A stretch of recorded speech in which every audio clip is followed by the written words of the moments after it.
সশস্ত্র বিচ্ছিন্নতাবাদী সংগঠন কেএনএফ এর সন্ত্রাসী কর্মকাণ্ড নির্মূলে যৌথ বাহিনীর অভিযান অব্যাহত রাখার দাবি জানিয়েছে পার্বত্য চট্টগ্রাম নাগরিক পরিষদ।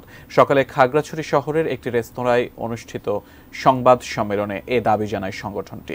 সংবাদ সম্মেলনে 2018 সালে আদালতে মৃত আইন হিসেবে ঘোষিত 1900 সালের পার্বত্য চট্টগ্রাম শাসন বিধি বাতিল এবং কেএনএফ এর সাথে কোনো ধরনের সংলাপ চলবে না বলে হুঁশিয়ারি দেওয়া হয়। এদিকে 1900 সালের পার্বত্য চট্টগ্রাম শাসন বিধি বাতিলের ষড়যন্ত্রের প্রতিবাদে আধাবেলা সড়ক অবরোধ করে United People's Democratic Front UPDF. অবরোধের কারণে খাগড়াছড়ির সাথে দূরপাল্লার বাস, ভারী ও হালকা যানবাহন চলাচল বন্ধ ছিল।